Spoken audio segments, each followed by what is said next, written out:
Мина кандидати се пријавија на огласот на собранието за јавен обвинител на Република Македонија. Нивните кандидатури се пратени во владата, информираат од собраниската прес-служба. Од таму имињата на кандидатите не ги откриваат, но како што некои од пријавените и сами потврдија, станува збор за сегашната веде државна јавна обвинителка Анита Тополова-Исајловска, обвинителката Ленче Ристовска, судијата од Кривичниот суд Ненад Савески, поранешниот председател на Кривичниот суд Владимир Панчевски и обвинителката од Скопското обвинителство Лидија Раичевич. Премиерот Христијан Мицкоски изјави дека владата ќе го каже својот став во однос на изборот на нов републички јавен обвинител, откако за тоа ќе се произнесе Советот на јавните обвинители. Еден од 5 минута пријавени треба да го наследи Љупчо Коцевски, кој поднесе неотповиклива оставка во декември минатата година, а на негово место како веде државен јавен обвинител дојде обвинителката Тополова-Исајловска, која беше единствен кандидат, но не може да биде на позицијата подолго од 6 месеци.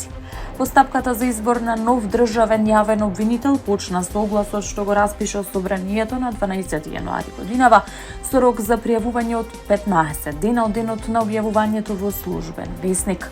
Кандидатите мора да имаат непрекинат работен стаж од најмалку 10 години како јавни обвинители или судии од областа на кривичното право. Според Законот за јавното обвинителство, добените кандидатури се препраќаат до владата. По пријавувањето, владата бара мислење од Советот на јавните обвинители за сите кандидати. Советот е должен да достави образложени мислења во рок од 15 дена. Доколку Советот не даде позитивно мислење за ниеден од пријавените кандидати, владата не може да утврди предлог и му предлага на собранието распишување нов оглас. Со 61 глас од пратениците треба да биде избран новиот државен јавен обвинител. Управата за јавни приходи тековно презема активности во рамките на своите надлежности со цел да научните обврзници непречено да ги исполнат законските обврски за поднесување ДДВ пријава.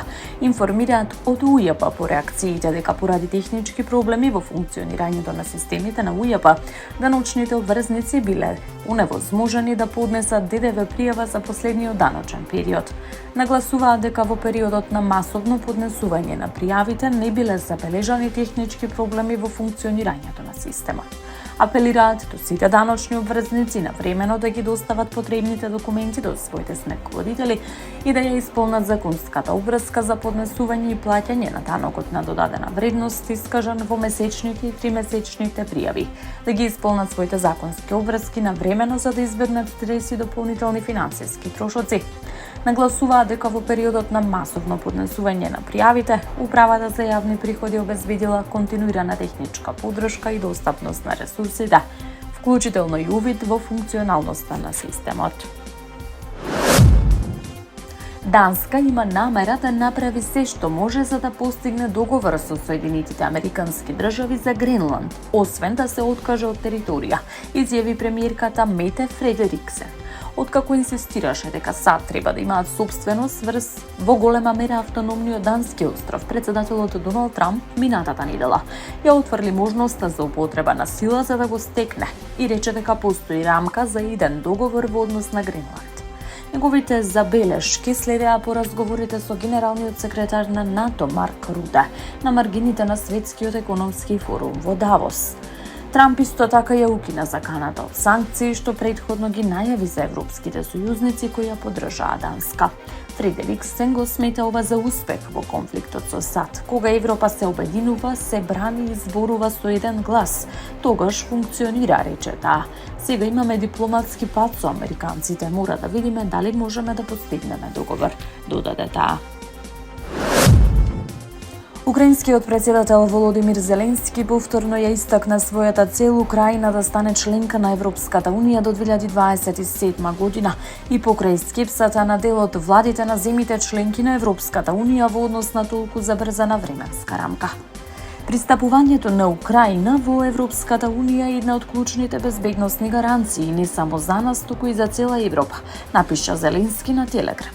Украина е официјален кандидат за членство во Европската Унија од 2022 година. Пристапните преговори веќе формално започнаа. Украинскиот претседател призна дека во моментов нема изгледи за забрзана постапка и дека процесите на проширување на Европската Унија традиционално траат долго, но нагласи дека Киев и понатаму смета на поддршката од партнерите. Германскиот канцелар Фридрих Мерц претходно изјави дека може да поминат уште неколку години пред Украина да биде примена во Унијата. Зеленски неодамна посочи дека безбедносните гаранции од САД веќе се договорени, но нивното стапување во сила ќе зависи од завршувањето на војната. Русија пак бара територијални отстапки од Украина, на што Киев не е подготвен да се согласи. Украина и Русија за време на викендот одржаа директни разговори во Абу Даби со посредство на Соединетите Американски држави, а продолжение на преговорите е најавено за внедела.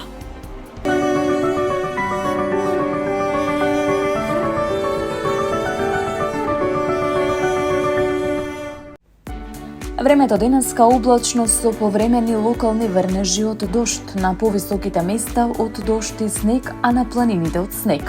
Ќе има појава на магла по одредени котлини, ќе дува слаб ветер претежно од северозападен правец, соопшти управата за хидрометеоролошки работи. Во Скопје облачно и магловито време, попладне со повремен дожд, ќе дува слаб променлив ветер. До почетокот на следната седмица следува период на претежно облачно време со локални врнежи од дожд на пониските и дожд и снег на повисоките места.